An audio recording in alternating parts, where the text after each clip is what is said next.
Hey guys, you're listening to episode 15 of the Finish Line podcast, where we discuss the intersection of faith, generosity, and personal finance. On this episode, we're talking about setting a finish line when you have existing debt. Stay tuned to hear our thoughts.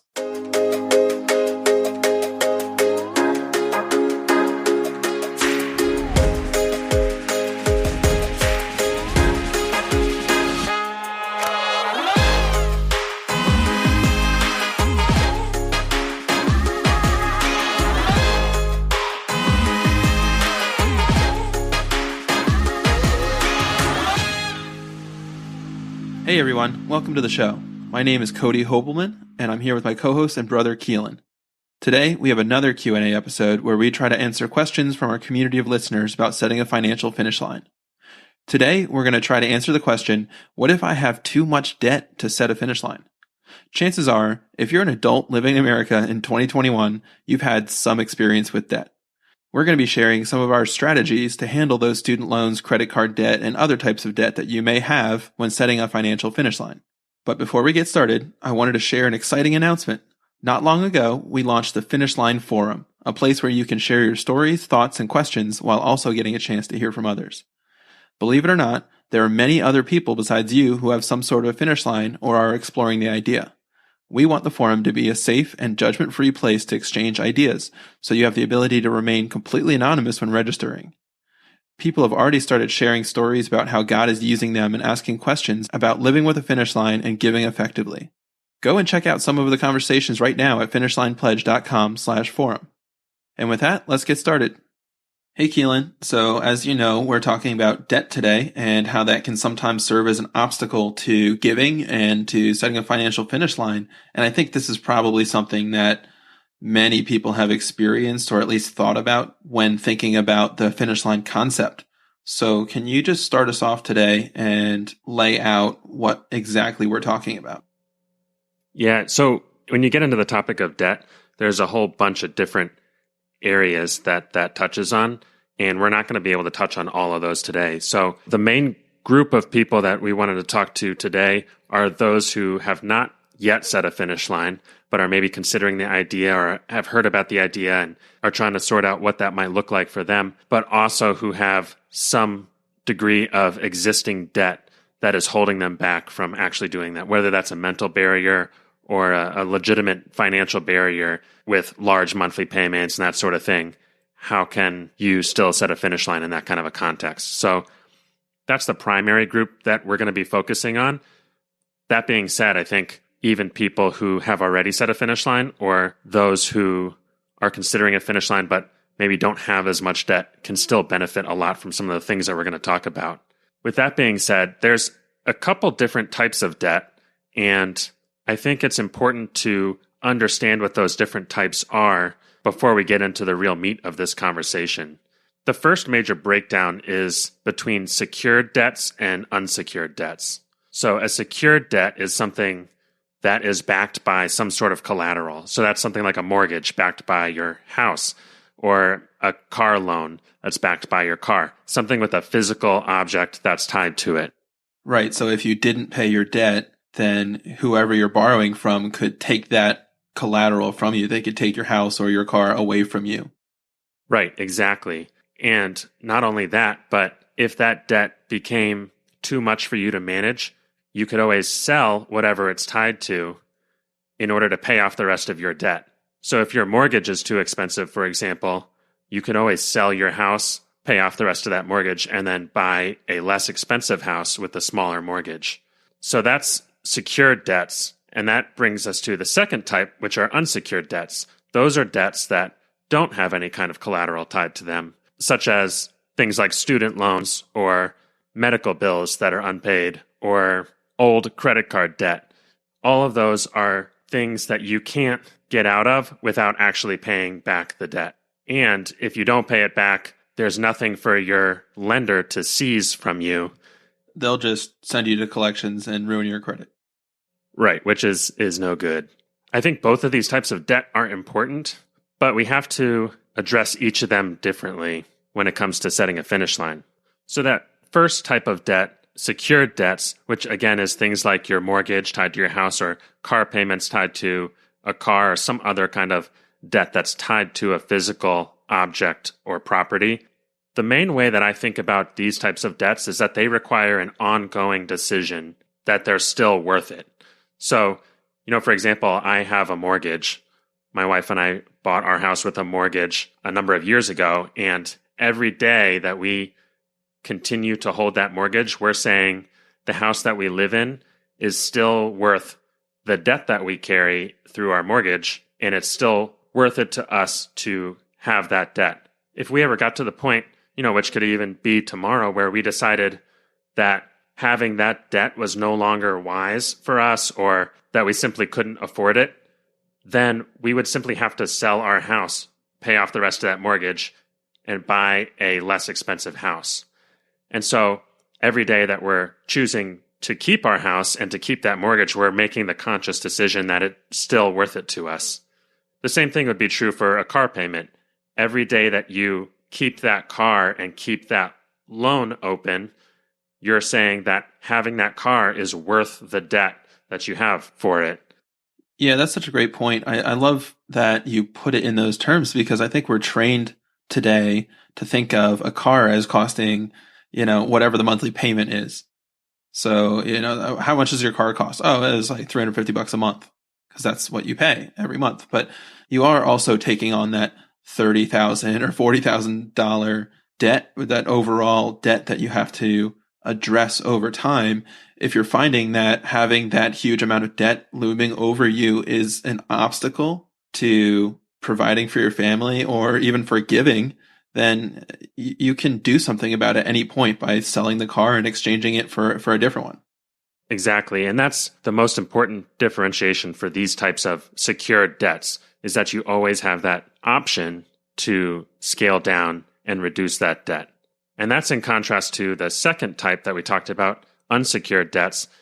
So one of the most common unsecured debts that we probably see today is student loans, right? You've already gone through the education, and if you can't pay your student loans, it's not like you can return that and scale it down for a less expensive version. It just is what it is. Same's true for credit card debt. If you have accumulated a lot of credit card debt, you can't take it back in most cases. You just have to actually pay it off. And if you don't, then, like you said, they'll just send it to collections and ruin your credit rating in the process. And so that's the type of debt that we really want to get into today, because that's the kind of debt where you don't really have any other option than paying it off from this point forward. And those kind of debts can really become a barrier to setting a finish line, or to living generously, or being able to give and allow God to use you in that way. And so it's important to address those kind of debts up front and to have a process for how to handle those. So, Cody, why don't you break down a little bit about how somebody might think about the process of setting a finish line if they have, maybe tens of thousands of dollars of debt in student loans or something like that already? Yeah, so Steph and I actually had to think through this, and Keelan and I talk to you about it all the time when I was setting a financial finish line of what do I do with my existing debt. We had some student loans and had to address those. We couldn't just wish them away as much as we wanted to. So our approach was actually to set a finish line as if those debts were already paid off. So we could look at, what do we need to live on, ignoring those debt payments, those unsecured debts like student loans. And we went ahead and picked what that finish line was. And from there, we could look at any money that we had above the finish line was money that we could use to accelerate those debt payments. So we had that margin between our income and our finish line, or the excess, and all of that was available to go ahead and get rid of that debt. And that was so important for us because our debt was a mental barrier to giving. It felt like, how can we be super generous when we still have all this debt that we have to address? And we hated that feeling. So we laid out a plan and we said, we got to get rid of this debt as soon as possible. So how can we go about that? And we mapped it out, and we actually found like an end date to our debt. And we put it on the calendar and we said, this is the month that we're not going to have student loans anymore. And it was pretty amazing to see how much closer it was than we might have imagined. Yeah, and that's the system that we talk about in the Sprint program for small groups to go through. That same idea of set a finish line as if the debt was already paid off. And then as you start to work towards that finish line, any margin above that finish line that God brings into your control, you can use to quickly pay down those debts so that they're no longer a barrier to you being able to give. And we actually have a calculator on the website that you can use to calculate exactly how long it would take you to pay off all your unsecured debts like student loans or old credit card debt if you were to set a finish line and use all of the excess above that finish line to pay down those debts. And you can find that calculator at finishlinepledge.com/debt-calculator. And we'll go ahead and throw that link in the show notes so you can find it as well. But like you said, it's often a lot closer than you think, even with a large amount of debt, if you really use a lot of that margin to quickly pay down that debt and free you up to be able to give more generously in the future. And it also allows you to get in the habit of living at that lifestyle while you're still paying down debt, so that by the time that debt is paid off, you're used to that standard of living, and it's a natural transition to begin giving that money away instead of giving it to the bank or your lender. So as we started making these fairly aggressive debt payments, it felt good initially, but we realized we weren't really getting to participate in the giving of the excess, which is really what we signed up for in the beginning. We wanted to be able to set that finish line so that the rest is free to give away, right? And now we're, giving it to the company that loaned us money. And it just felt like, man, when do I get to the good part? Can I just fast forward to, next October when we're debt free or whatever it was? And so we actually came together and made a decision that we're going to start taking on some giving commitments anyway. So we started to find a little more of a balance between, the three things that the excess or that margin can go towards. And that's debt, giving, and retirement. I've always prioritized retirement, and I never really thought too much about where it fits in with a finish line. But once we set a finish line, we were kind of forced to address these things. So that's when it got a little more nuanced with finding that balance between, okay, we got to take care of saving. We got to do some giving because that's why we're here in the first place. It's what we wanted, and we implemented this system so that we could do it. So even to wait another year to start giving to some of the causes that we're excited about right now, I think is a disservice to us. So, we still were making aggressive debt payments, but a little bit less so that we could start to give at a higher level. Yeah, that's a great point. And I think that there's a lot of room for personal circumstances when it comes to dividing up that margin above your finish line into those three categories of saving for retirement, paying down old debt like student loans and credit cards, and giving generously and really stepping into God's story and the work that He's doing in the world. And I love what you said about giving being what you were excited about and what you were here for in the first place. Yeah, so it all kind of fit together, right? So we weren't excited about making debt payments. We weren't excited about having debt. We weren't excited when we took on the debt. It was all just kind of a means to an end kind of thing that we'll deal with later. This is a problem for future us, right? So the process of getting rid of it is all in order to free us up to give more freely. And obviously that'll be more dollars as well, but it was about the freedom to give without hesitation and to not think about the opportunity cost of if we reduced our debt, then we'd be paying less interest and all that kind of stuff. You can go down the wormhole, but at the end of the day, that debt was and is an obstacle to us being able to give the way that our hearts want to. So we have to address it. And every financial discussion that Steph and I had about how we're creating the budget, things that we're going to buy that we don't necessarily need, or, just every conversation we had seemed to start to revolve around giving. Does it help us get where we're going, get where we want to be, get where God wants us to be faster, or put us in a position to be there. And that's how we actually arrived after a couple more months of, this new balanced system. We said, all right, we set a finish line, but what if we spent less than that? What if we kind of set a temporary lower line, which I guess you could call like a soft finish line? What if we lived there for, 9 months, and that accelerated the payoff so that we could be debt free even sooner? And it wasn't that hard to wrap our minds around that, because giving was the priority above everything else, in a relatively short amount of time. It was all about, I don't mind giving up, eating out a couple times a week if it means we're debt free faster, because that means we can orient our finances the way our hearts are oriented. And that only happened once we started to actually implement a system and see how it all worked. Yeah, I love that idea of a soft finish line.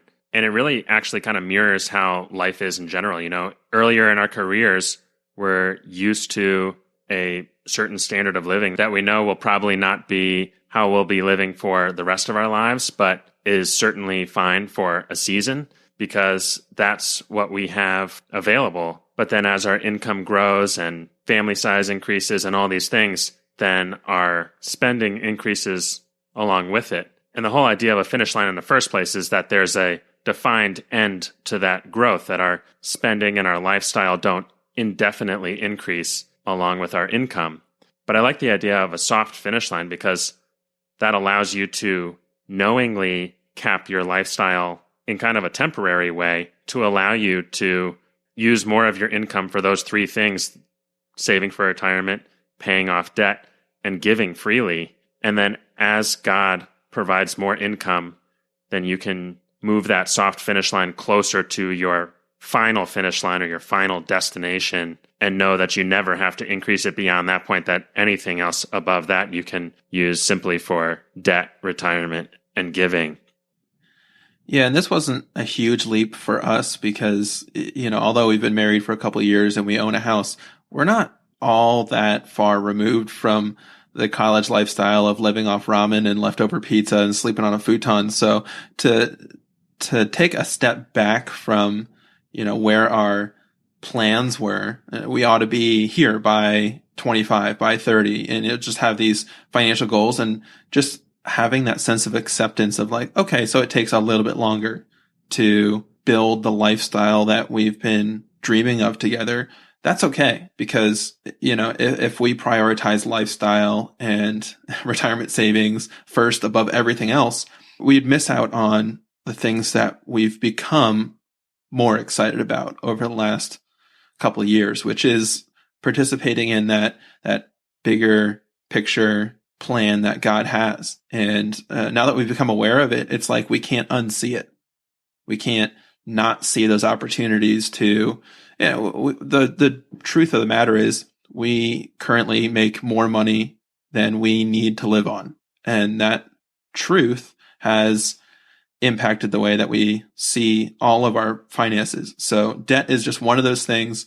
We would like to be rid of it. So to back off on our lifestyle for a temporary period really wasn't that much to ask. The incentive system has changed, right? So we want to make more money so that we can have a greater impact. That capacity to give grows the more we make. And we want to get rid of debt so that we can have a higher capacity to give.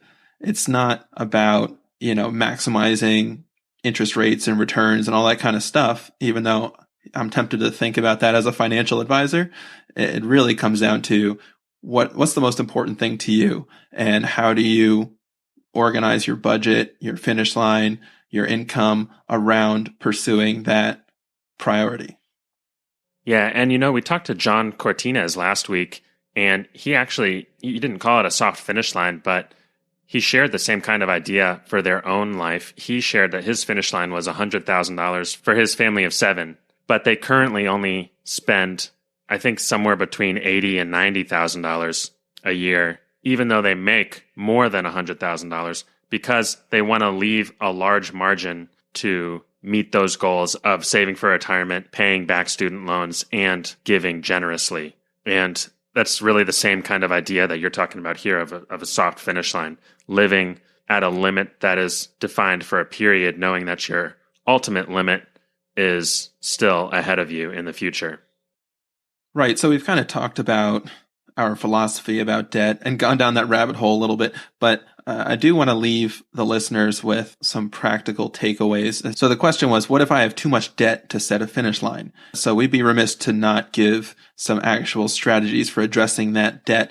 And there's two strategies I want to touch on, and then one kind of word of wisdom. So the two ways that I've found can be effective depending on how you approach finances are kind of the debt snowball, which you've probably heard of if you are looking for strategies to address debt. That's nothing new.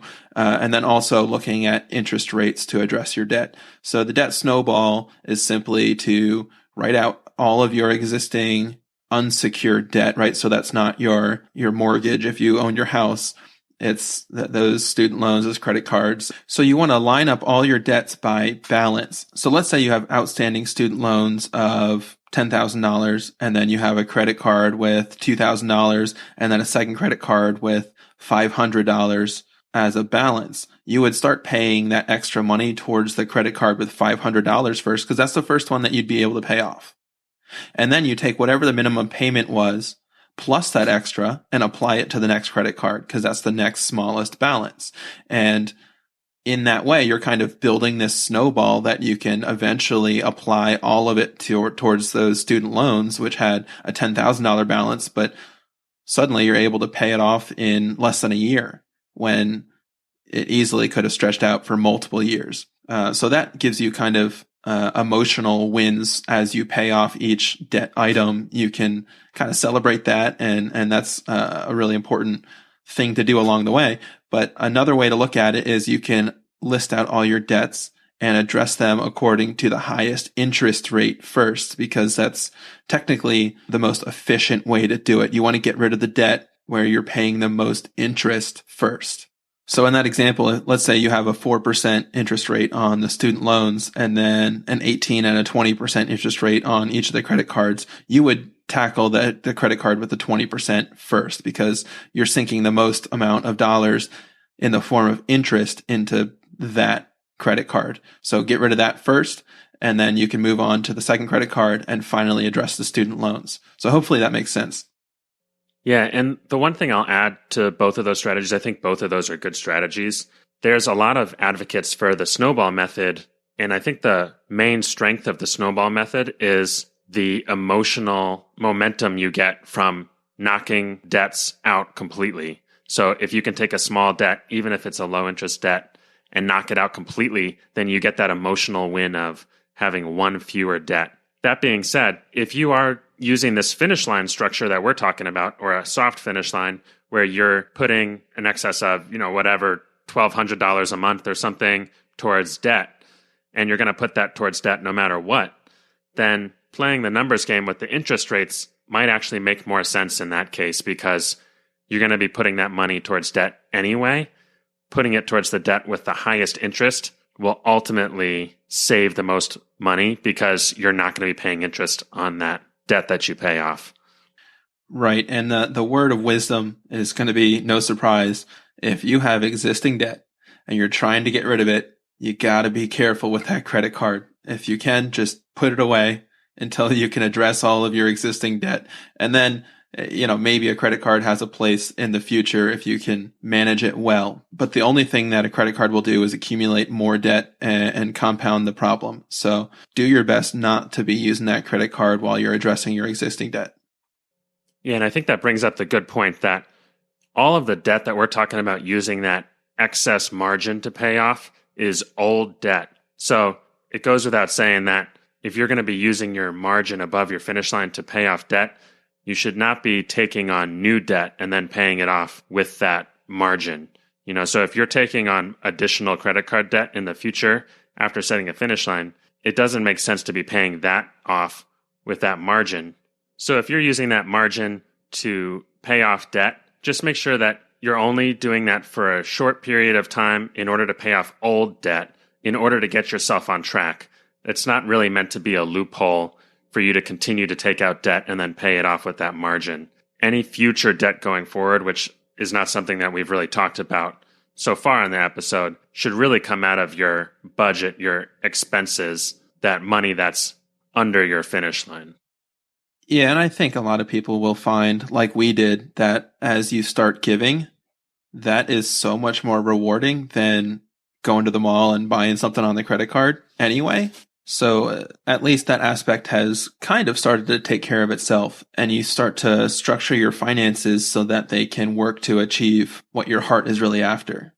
So to wrap things up, I think it'd be helpful to just share one example of what it might look like for somebody with debt to be actively paying down that debt with a finish line in place. So let's take somebody, for example, with $30,000 in student loans, and they have an income of $120,000 per year between them and their spouse.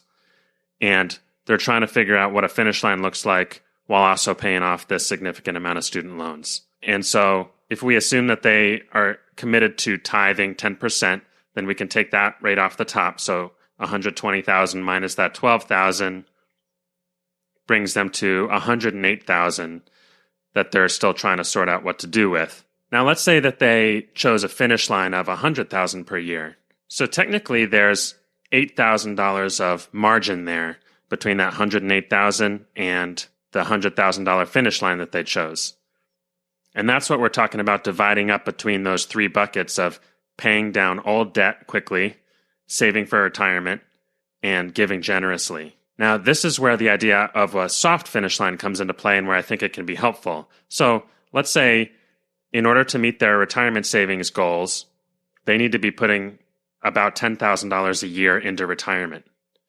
Well, that already brings them down to $98,000 a year that's left. And then let's say that in order to make some accelerated payments on debt, they need to put about $8,000 a year into paying off debt. Well, that brings them down to $90,000 a year. And then, like you shared, Cody, let's say they still wanted to be able to be giving actively, and they have several ministries that they want to support. And so they want to have some money free to give, even though they're already kind of below that finish line. They're at $90,000 and their finish line was $100,000. So let's say that they set aside $10,000 to be able to give. Well, now they're down to $80,000 that's left to live on for the year. So that would be an example of where they could set a soft finish line of $80,000 for their family, even though they make $120,000 and their ultimate finish line was around $100,000. By setting that soft finish line, they're able to, 1, save for retirement, 2, make accelerated payments on debt, putting that $8,000 a year towards debt, and 3, have money still set aside to be able to give, that $10,000 a year that they put aside to give. And so with a soft finish line of $80,000 a year, they're able to do all three of those things with an $80,000 lifestyle. And then over time, as their income goes up, let's say in a couple of years, their income's now $135,000, then it's reasonable to increase that soft finish line a little bit, as well as increase the money going to each of those three buckets that are coming from the margin. And so that's how you kind of work with the idea of a soft finish line in order to meet all these goals. And then ultimately, when they reach that final finish line of $100,000, then no matter how much money God brings them, they're never increasing their living expenses, their lifestyle beyond that. They're simply increasing the amount they put in those buckets. And over time, with those accelerated debt payments, eventually debt will no longer be a bucket that margin is being used for. And so once they have put any money aside for retirement, everything can be given away. And so there's kind of a snowball effect where as their income goes up and as their debt is paid down, they're able to give more and more and more every year. And that is where the true joy and excitement comes from this whole process. So hopefully putting some numbers to it helps to make a little bit more sense. And obviously, depending on personal circumstances, how they divide between retirement, debt, and giving could look different in all sorts of different scenarios. So they might have way more debt than that, and they actually want to put an even greater portion towards paying down debt. I think that's perfectly reasonable. Or they might be okay with spreading that debt over many years in order to be able to give a lot right now. And I think that's also totally reasonable. And so all these numbers can kind of be shifted around, but it's a system to kind of look at that and to be intentional about how your income is being divided between those different things to be able to achieve how you're trying to manage the money that God has put under your control. Before we finish up, I just wanted to share our Manager Minute for the day. We talk all the time about the fact that everything we own belongs to God. Rather than giving back to God from our wealth, we are more like managers who steward over God's wealth. It already belongs to Him. And our Manager Minute is just a quick idea for how you can steward that wealth to support your community and God's kingdom. Today's Manager Minute is actually an idea that was shared on the forum recently. User SpreadLove85 said this: "My husband and I have been trying to put together useful bags to hand out to the homeless for a while and have been struggling to think of things that can sit in our bag in the car during hot or cold weather. We recently started giving clothes like new hats, socks, and gloves as well as gift cards. It's been really great to have a stash of bags in our car that we can give to them, and the gift card lets us help them out with a meal or two. Each time we have handed them out, the people are very grateful." Thanks so much for sharing, SpreadLove85. Hey, thanks so much for listening to the show, guys. If you have questions about setting a financial finish line, the Finish Line movement, or anything else you heard on the show today, we'd love to hear from you. You can reach us on Instagram at FinishLinePledge, through our website at FinishLinePledge.com, or by email at hello@FinishLinePledge.com. Send us any questions you have, and we'll answer them on one of our future episodes. Finally, if you want to find any references or links from today's show, you can always find them in our show notes at FinishLinePledge.com/episode 15. That's all we have for today. We'll see you next time.